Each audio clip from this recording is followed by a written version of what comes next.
of all, I should like to congratulate to all of you in coming to this place to study Dhamma in order to lead life to a better life. The first thing that we need to make it clear to all of us is, why do you come here for Dhamma? Why it is necessary to search for Dhamma?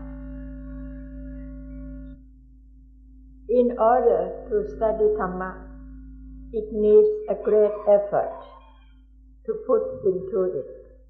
And please know that there are 3 levels or 3 orders in studying Dhamma. First of all, we need to learn to understand it rightly or properly. And second, we need to put all the knowledge in Dhamma into practice rightly or properly. And third, there will be the effect accordingly the practice of each individual. So, my friends, you see that it really needs great effort in doing this. And this is why we do come to Dhamma. We need to understand this point clearly. There are several answers to all of these questions or levels of knowing, practicing, and effecting from the practice of Dhamma. There are many aspects for all these answers, and so we need to make it understand clearly about all of this. First of all, we shall study Dhamma as the law of nature.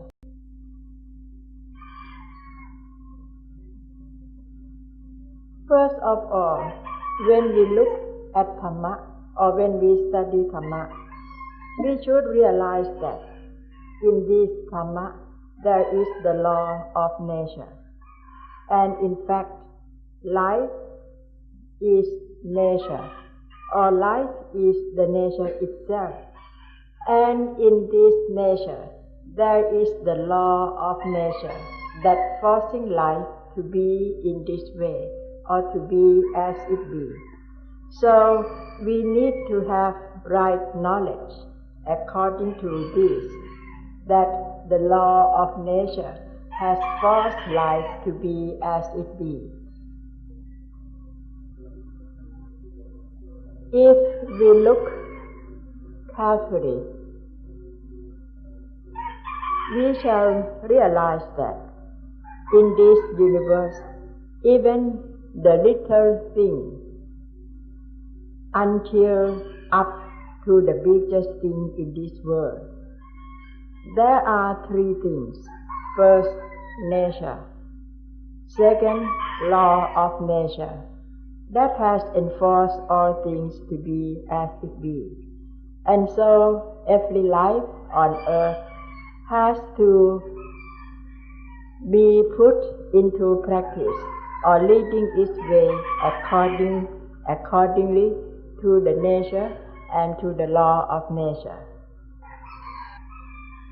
When we study outside and then we are really convinced with the law of nature, with the nature itself, then later on we should try to look and study the inside or look inwardly. And if we try to study the inside carefully, thoroughly enough, we shall certainly see the law of nature in it, inside. So what we need to do is try to practice or to lead life accordingly.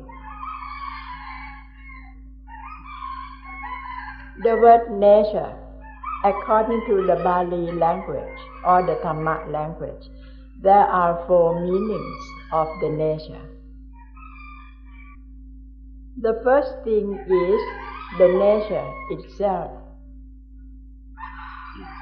The second thing is the law of nature, which has made all things to be as it be, and we still call it nature. The third one is the duty that every being has to function accordingly is still called the nature. Even the last thing of which is the effect arising from functioning or doing according to the law of nature is still the nature itself. So please try to understand the meaning of the nature according to the Bali word or the Dhamma language in this way. So to put it into conclusion, Dhamma means everything, everything on earth, everything in the universe, and all that everything is not above nature. If there is anything that any people would say is above nature, but in fact it is still the nature. Now let us study or look at what we call the body. The body itself, it is still the nature. We must have this life rightly or properly, or what we need to do with life, to deal with life, we have to do it accordingly to the nature. In order to manage everything concerning this body rightly or properly, we can say that this is how to practice or how to function, to perform our duty according to the nature. So it is our responsibility to learn how to manage this life or this body properly or rightly according to the nature or the law of nature. What is more difficult is about the mind, or you may think of the heart, which is really opposite from the body. But still, we need to learn to manage it or to deal with it rightly or properly according to the nature or the law of nature. But in Dhamma language, body, mind, it means one thing. It is singular. And so it is the function of all human beings to learn to manage or to deal with this life, of which is called mind-body, rightly and properly. Learn to control it, to be according to the law of nature or the nature itself. When we say, or according to our speaking, it seems like body, mind has been divided or separated. But according to the real practicing or acting, in fact, mind, body has to go together, has to perform together according to the nature or the law of nature. According to the body, we need to manage it to be proper and right according to dependent origination or paticca samuppada. And also the mind, we have to manage it to be right or proper according to the law of dependent origination or paticca samuppada, of which we shall talk about the details of it later. The law of dependent origination or paticca samuppada is a very delicate matter, very deep, very thoroughly, that needs time to talk about the details and clarify it. But however, it is the thing that is the essence in life, of which we need to know, and we need to learn how to put it into practice rightly or properly for the benefit of life. Dependent origination or paticcasamuppada is the most significant thing, of which Lord Buddha said, anybody who can see paticcasamuppada, he can see Dhamma. Anybody who sees Dhamma can see me. Me means Lord Buddha. Dependent origination is the law of which will describe to all of us to understand how does dukkha arises and how does dukkha will cease or dukkha will be quenched. And so it is the thing of which we need to put it into practice in this real life. Dependent origination is the law of nature, of which telling us or manifesting to us how does dukkha arise and how to quench dukkha. So anybody who realizes this law and be able to quench dukkha from the knowledge and the practice of this law of dependent origination or paticcasamuppada, then life will be beyond all kinds of problems. So, about the question, why Dhamma? The answer is to know about the law of nature, or paticcasamuppada, or dependent.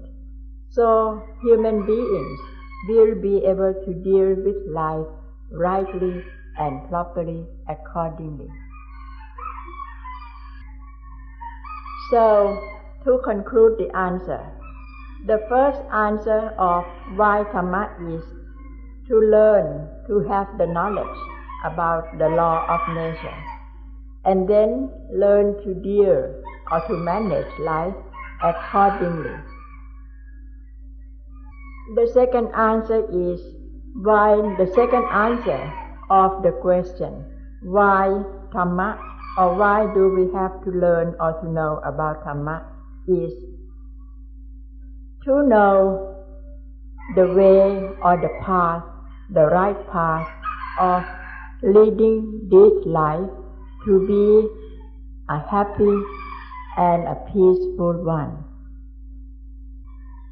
The first one, we know about life, and the second one, we'll know of how to lead this life on the right path. The wise people in the world has set the path of life in many different ways, but in Dhamma language, there is only one way, that is to learn to know about Dhamma and to learn to lead this life according to Dhamma or to the nature and the law of nature. The word way, the word thang in Thai or way in English, this is very important word, very important meaning in itself. When we say way of life, it has the highest meaning. It means the way, the right way. And in Buddhism, you may have heard about the Eighth Noble Path. That is the way of how to lead life properly.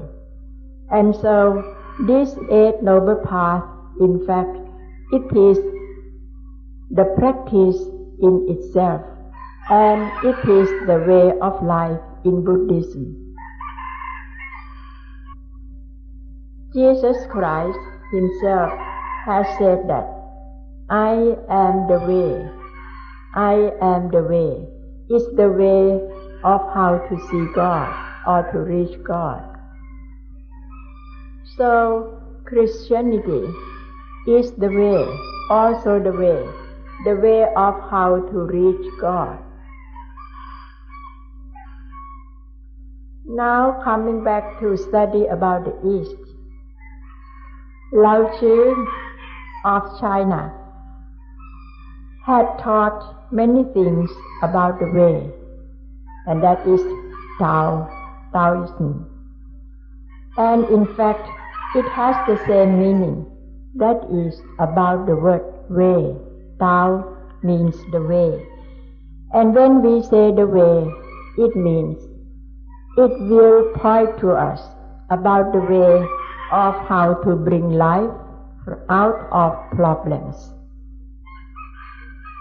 Every being must have its own way of how to lead one's own life out of problems.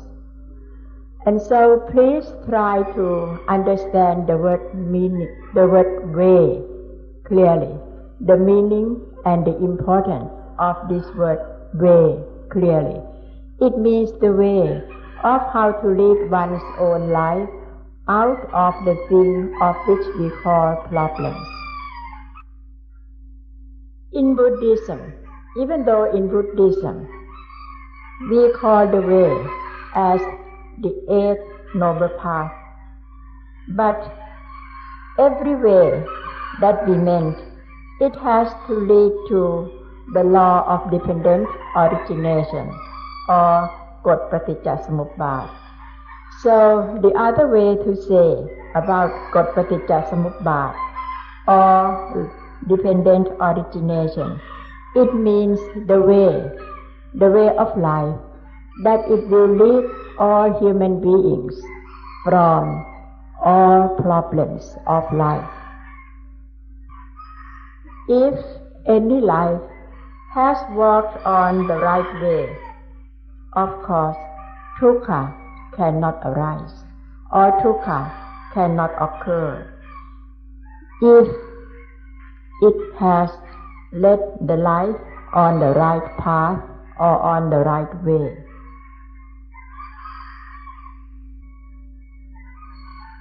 Now, the third answer of the question, why Dhamma, should aim at what we call the path of life.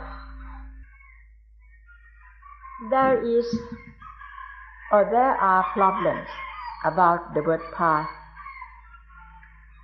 Some of the foreigners, when they come to the Buddhist country, try to collect the things of which they call Buddhist art.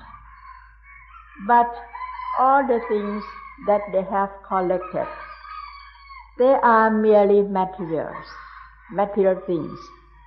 They are not the real Buddhist art. And so this is very significant or very important point for all of us to make a clear standing about the word Buddhist art. When we say Buddhist art, what is it that we do really mean about it?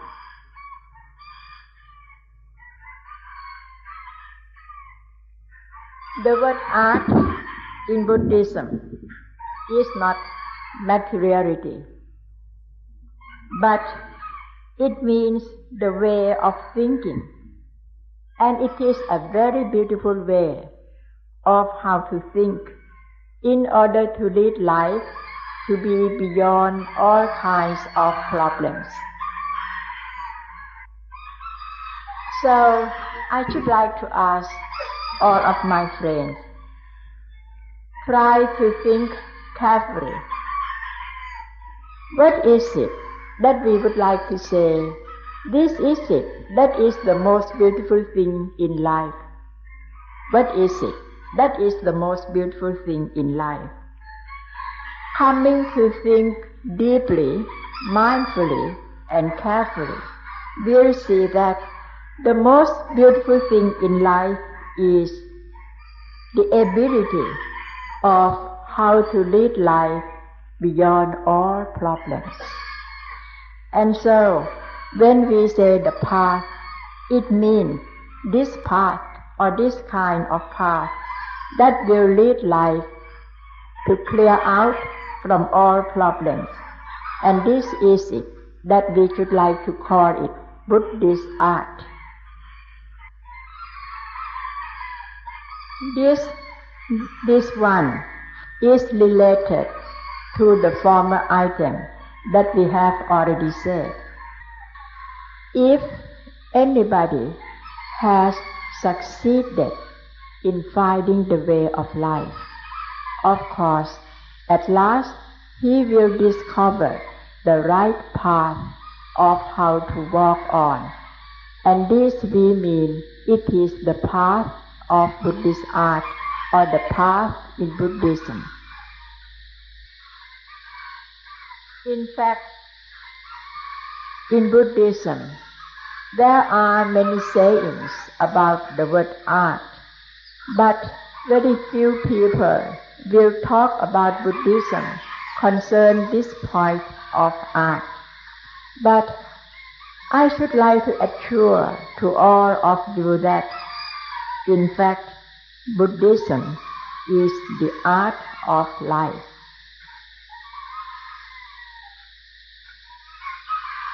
So, to answer the question shortly, why Dhamma?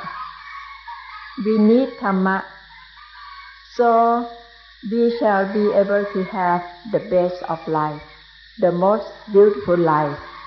And if anybody can reach this life, that is it. That is the path that we need to walk on. Lord Buddha himself even emphasized that. Please try to study Dhamma, practice Dhamma, and then propagating Dhamma or spreading Dhamma to all people, and make it in a beautiful way from the beginning, the middle, and the end.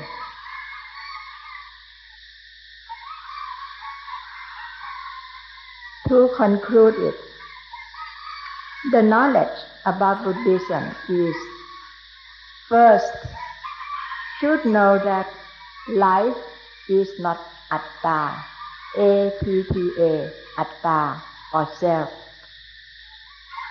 Second, how does ignorance arise in the mind?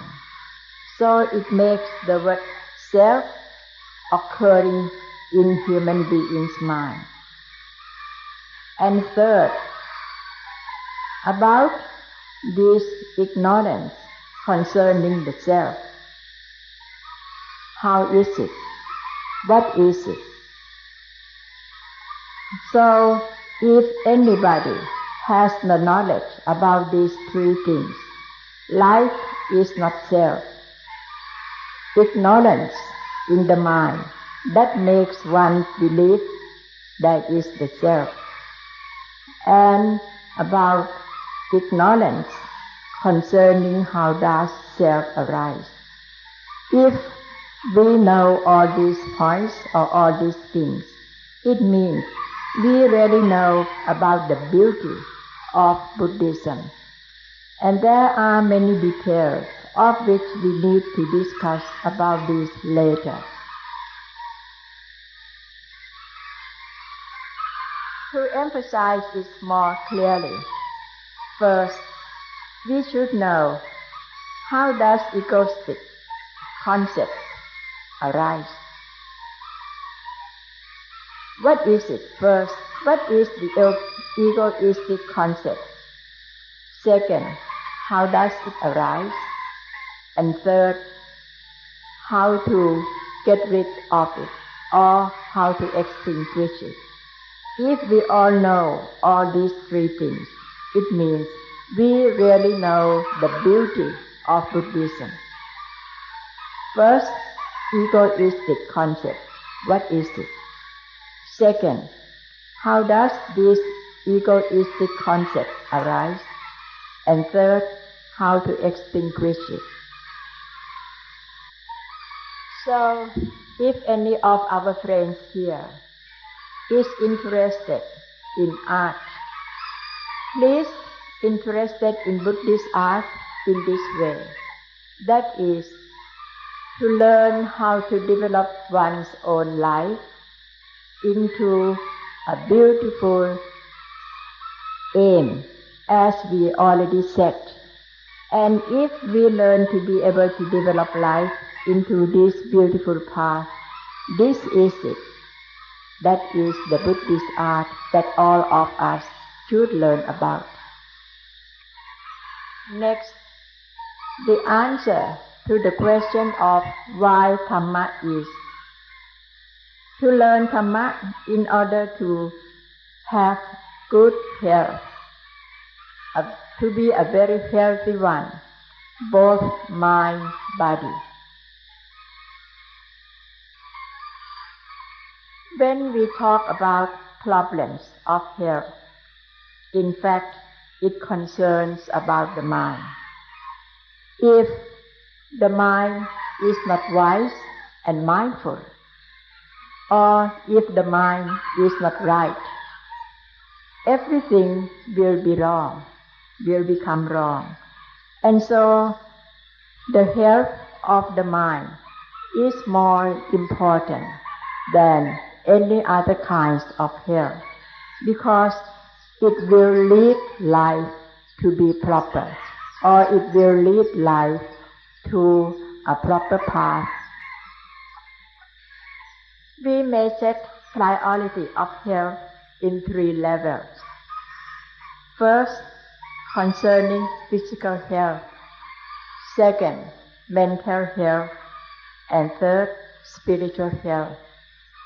If there are problems concerning physical health or mental health, we should go to the medical doctor. But if there is the problems concerning spiritual health, there is no other way to go except coming to Dhamma, to have a treatment from Dhamma.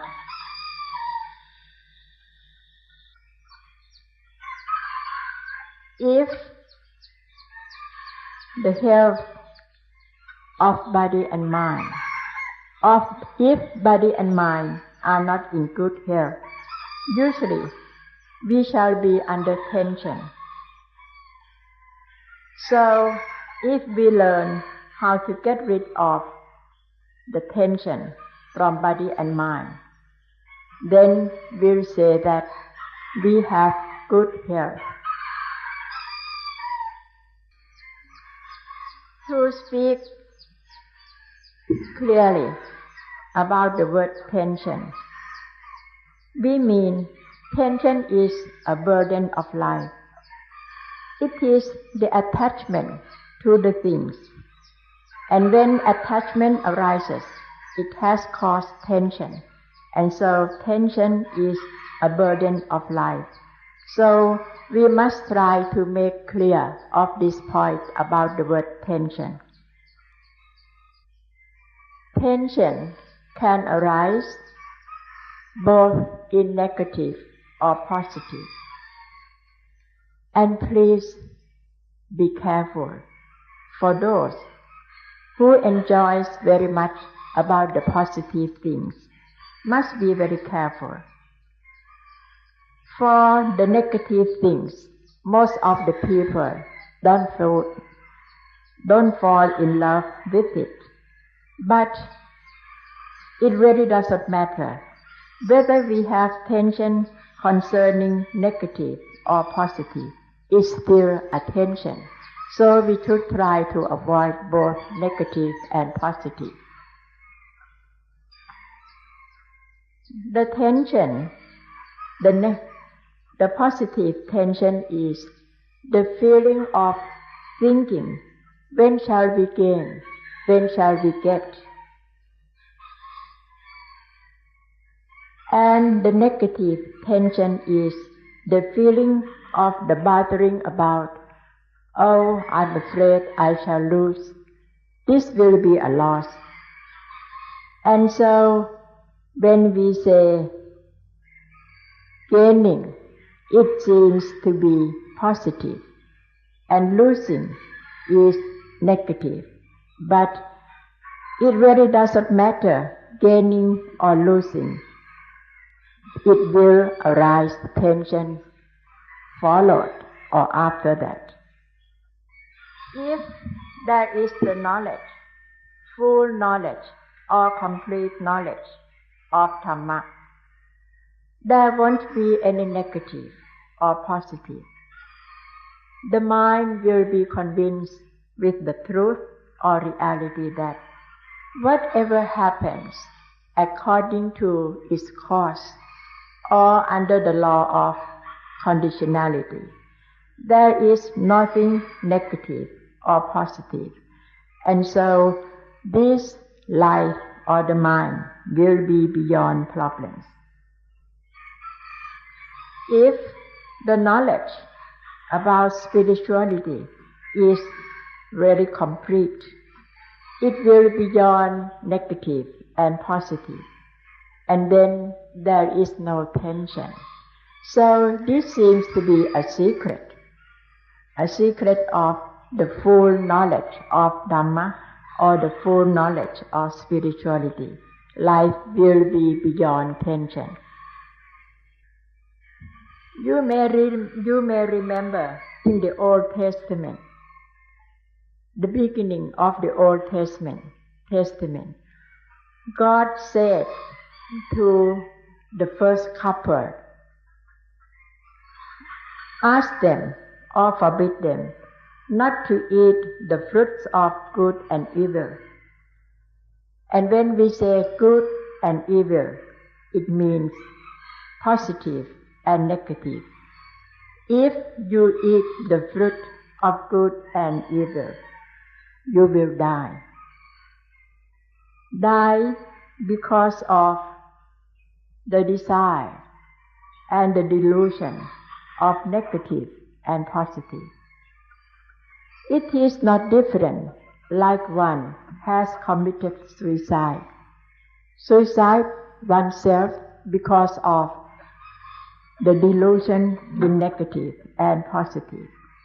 And so the supreme health or the real good health will arise when people can release oneself from the feeling of clinging to negative or positive. To put it more simply, you all may know about emancipation.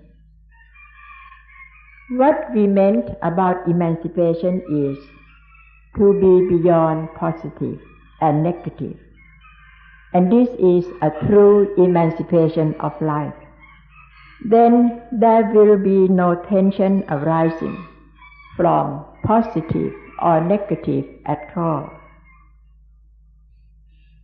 So the answer for the question of why Dhamma, or why do we have to learn or to know Dhamma, it is because we need to have a real good life, both mind and body. Next, about the answer of why Dhamma. It's because if we learn Dhamma, we know Dhamma, we shall have a life friend. And when we say life friend, we don't mean a couple, husband and wife, but we mean a life friend, a spiritual life friend, a friend for wisdom and mindfulness. And this kind of life friend will release us from problems of life, because this life friend refers to Dhamma. So anybody who can have Dhamma as a life friend, that is, we mean a true life friend, an eternal one. The true life friend or the true partner will stay together forever. They will never get divorced. And this kind of life partner will always be on righteousness. And they will go together to the right destination.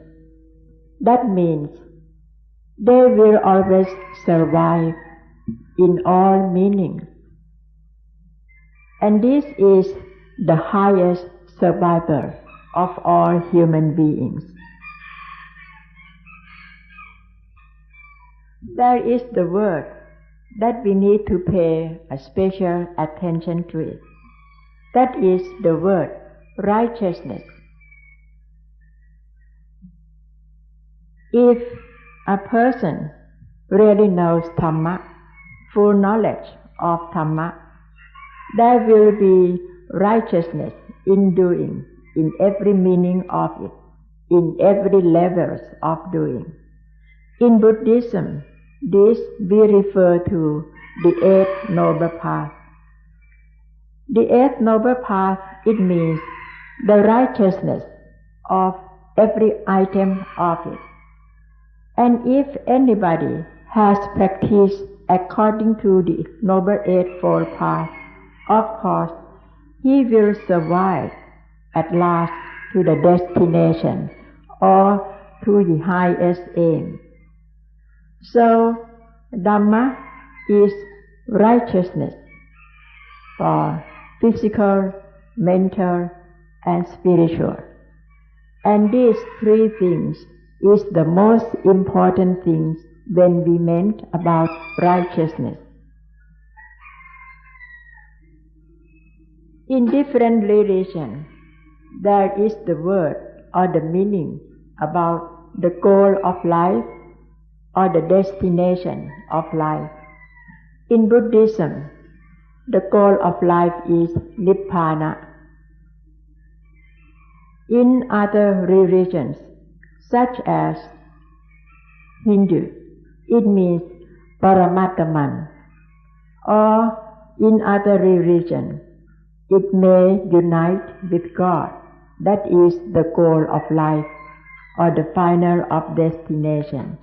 But whatever it is, there is only meaning, that is, to be beyond positive and negative, because this is the real emancipation, to be free from negative or positive.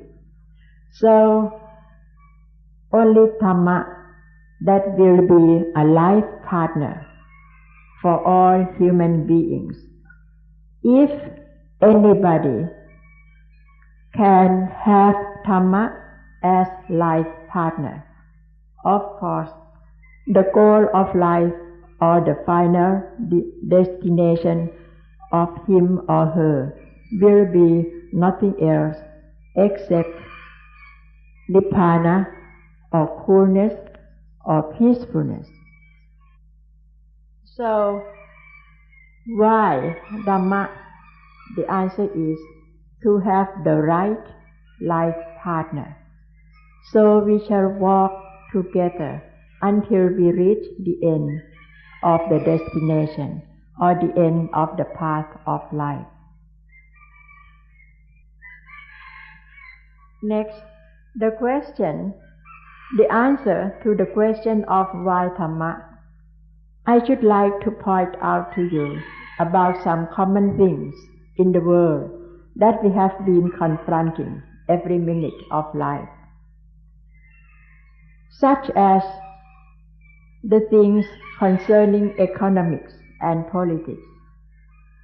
Concerning economics in Buddhism, it means that trying to bring something which seems to be unuseful, make it to become useful, or the things that seems to have very least useful, make it become more useful, And this is the economic in Buddhism, or Buddhist economics. Learn to make things that seems to be unuseful, make it useful. And so, what we really mean is, it is about this life, how to make this life as useful as possible. Coming back to talk about life, if there is no right doing concerning life, then it seems that life will become useless. But if life has Dhamma as a life partner, then life will become useful. Life without Dhamma, it will be useless or meaningless. If we try to combine life with Dhamma, of course, this life will be able to walk till to the end of the goal of it, that is, to Nibbana or to unite with God.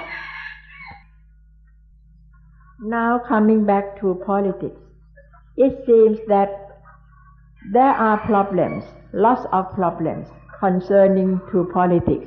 It never comes to an end. This because there is no righteousness about politics. That's why it causes problems. I should like to define the meaning of politics as to arrange the world in peace without using weapons. But we cannot manage to put politics into peace. It is because the lacking of love among people. Human beings forget that we are friends. Friends in birth, friends in old age, friends in sickness, and friends in death.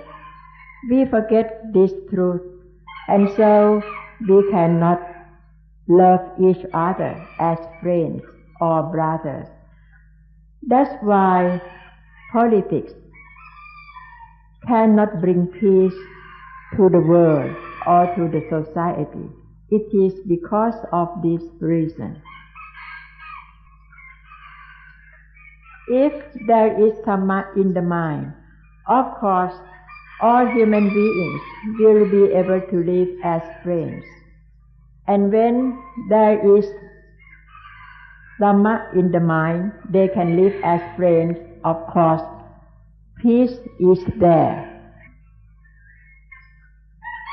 The word socialism is right if it arises from love. But nowadays, we do have socialism, but it is a kind of selfish socialism. So what we need is Dhammic socialism. If we can create Dhammic socialism in this world, then this world or people in the world will be able to live together as friends and with true love, because they will realize that in fact we are friends in birth, old age, sickness, and death. Please remember the word Dhammic. It means related to Dhamma, to be with Dhamma. And in fact, the word Dhamma or Dhammic is in the dictionary now. And so, if we can create the Dhammic socialism in this world, to live in the society, in the Dhammic socialism, then the world will always be in peace. Now, if we don't have the selfish economics, no selfish politics, and you may well see for yourself that the unselfish economics or the unselfish politics will arise only on the base of Dhamma. So, if we ask why Dhamma, the answer is because we should like very much to have the right economics and the right politics for the world. Next answer for the question why Dhamma is, we need to have the right development, and the right development must consist of Dhamma. But now, when we look around, what we see is the selfish development. That's why we don't have peace, or development cannot bring peace to the world. It is because there is the selfish development. There is no Dhammic development, and so the world is so full of problems. That's why when we come to learn Dhamma and study Dhamma, we really need to help the world or assist the world to have the Dhamma or the Dhammic development, so the world will be in peace. So the answer is to have Dhamma in order to be able to develop the world in the right way, that is, with Dhamma or in a Dhammic development system. The next answer for the question why Dhamma is to develop efficiency for oneself in one's own work and life. Now we do still have efficiency, but most of the efficiencies that we use is all in a selfish way. So we should learn to develop that efficiency to become the Dhammic efficiency. And then there will always be a success, absolute success, because there is no selfishness involved with it. It is a great pity that human beings use their efficiencies or their abilities in efficiencies in a selfish way, and so the world lack of peace, always in a turmoil, because of the selfish efficiency. The more the man is efficient, he just learns to use efficiency for the benefit of one's own self. That's why the world still lack of peace. Even though we really need peace, we want peace, but we can't develop peace. It is because of selfish efficiency that we use in everyday life. The world nowadays is very progressed, very much advanced in machine, in technology. But this advancement is not right because it's involved with selfishness.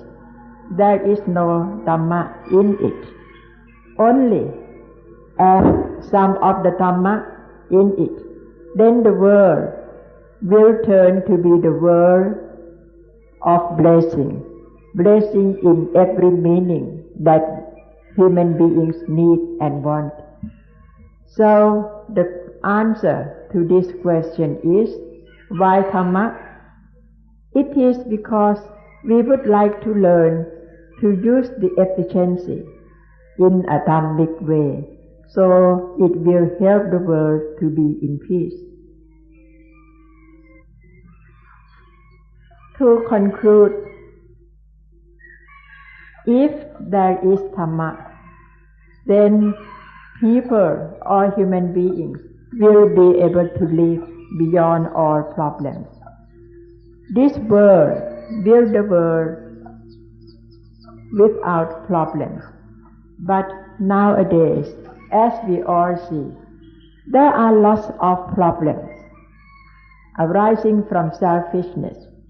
There is no end of war, war among people, war among nations, the destroy of the nature, the pollution everywhere, All of these things, we can say, these are problems to human beings, problems to the world, and it is because of the lacking of Dhamma.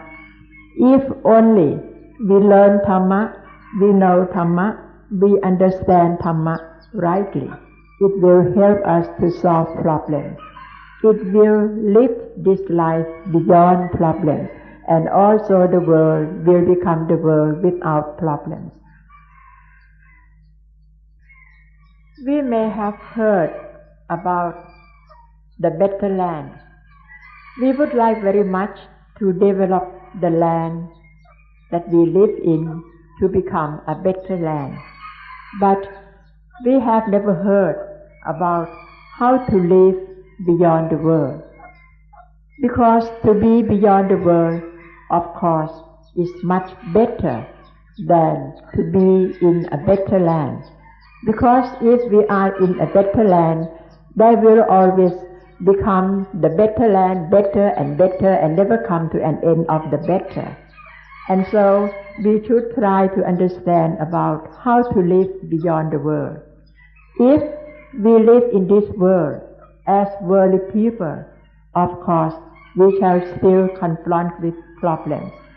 But if we learn to live beyond the world, it means to live without problems. So it is this point that all human beings should try to pay attention or to interest into this carefully and mindfully. When we say to live beyond the world, it means that the world is still the world, but problems of the world will never bother, will never annoy, will never hurt or disturb this kind of mind, of which be able to be beyond the world at all.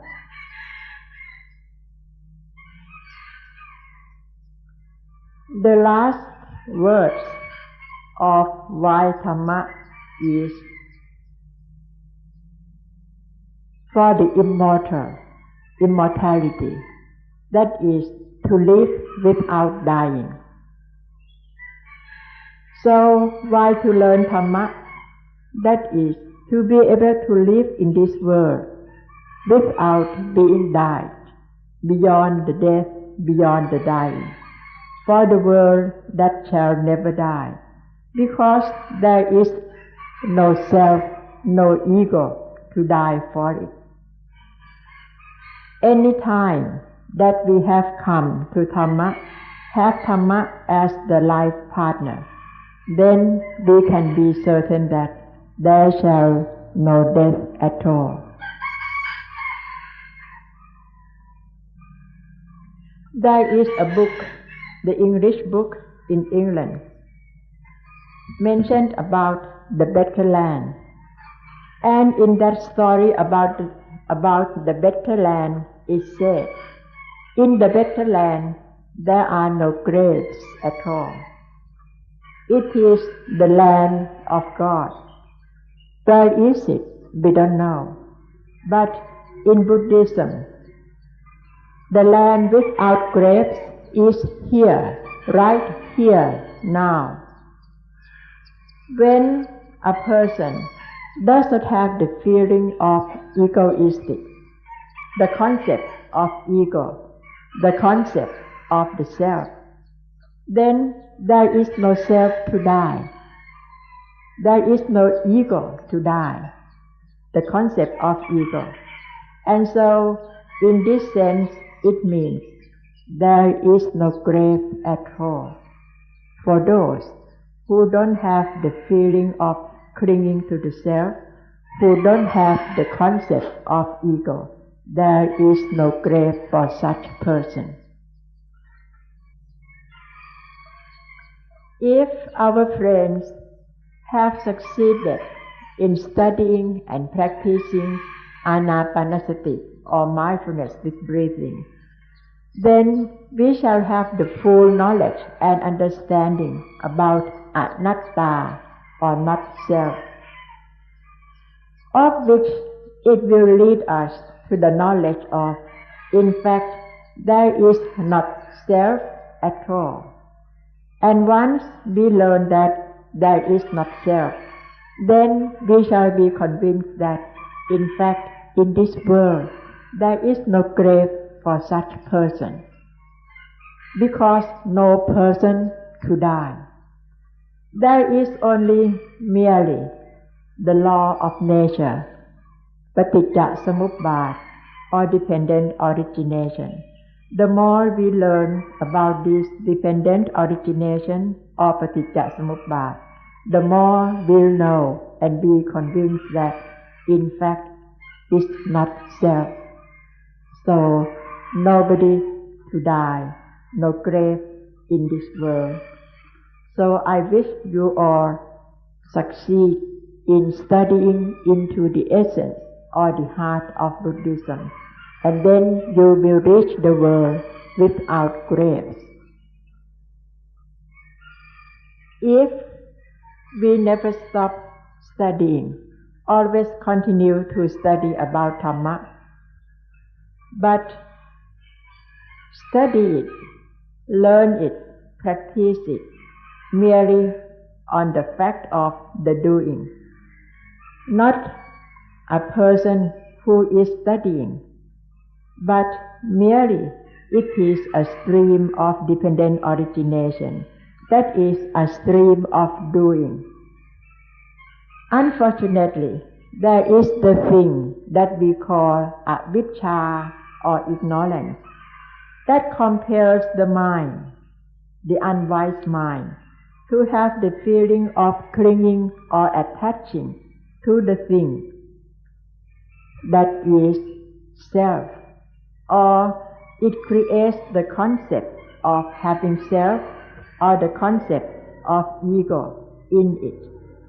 So, during the time of studying and practicing, please try to get into it until one be able to be convinced that merely it is only the stream of dependent origination, no person, no self involved in that at all. A very simple lesson that you may try is that when the eye sees the form, it's not I see the form, it's merely the function of the eye sees the form according to the work of the nerve system. Or when the ear hears the sound, it's merely the hearing, it's not I hear the sound. Or when the nose smells, it's merely the nose smells something, smell the odor, it's not I smell. Or when the tongue has a taste, it's merely the tongue taste, it's not I taste. So please take this simple lesson as your daily practice, and the more you put this into practice, you will see that, in fact, it's merely the action or the reaction according to the work of nature. There is no real I, capital letter I, or no real self involved in that at all. When the eye sees the form, don't let it be positive or negative feelings involved in that seeing. It's merely the eye sees the form. What do we need to do? Do it. What do we need to deal with it? Deal with it. What do we need to manage it rightly? Do it. But don't let the I or the self involved in that. Merely the seeing, merely the hearing, merely the smelling, merely the tasting, merely the touching, not more than that. If a person tries to practice in this way or in this method, sooner or later the mind will reach to the ultimate truth, that is about anatta. A-N-A-T-T-A, anatta, means not self. And please, you don't take you don't need to take my words and believe it. But please try to put this lesson into practice yourself, and you will see a great difference of merely the seeing or the hearing or the smelling and so forth. You will see a great difference from I see, I hear, I smell, I taste, I touch. You will see the result of it in a great different way. And anybody who can put this into practice, merely the seeing or the hearing or the smelling, this means life is beyond negative and positive. And when life can live beyond positive and negative, this life shall never be beaten. It is a free life. So please live in this world beyond negative and positive. You will be in peace. If you live in this world with the clinging to negative and positive, you will be beaten all the time, every moment of life. It is unbearable. Please try to consider this carefully and mindfully, and you will see the result of the difference for yourself. This is the first exercise that we should take. Please learn to walk back to the Son Mok International without the walker. Let it be the movement of the movement. Let it be the movement according to the movement. And this movement can be done because of wisdom and mindfulness in the mind. And if anybody can let this walking merely become the doing of wisdom and mindfulness, this is the way of the beginning of the lesson, to get rid of the clinging of having the self or being the self. So please have this first exercise by learning to walk or walking without the walker. And what you will have with you is only the breath. Be aware of the breath, every movement of walking. And then the feeling of having the walker or the self walking will be disappear. Please bear in mind this sentence, doing without the doer. If we repeat it over and over and practice it over and over, this will lead you to the understanding of anatta or not self, not very long. Thank you very much for being very good listeners, and please try to contemplate on what you have listened today, and hope that someday you will reach the real understanding of what we have talked about on the topic of why Dhamma. Thank you. This is the end of the meeting.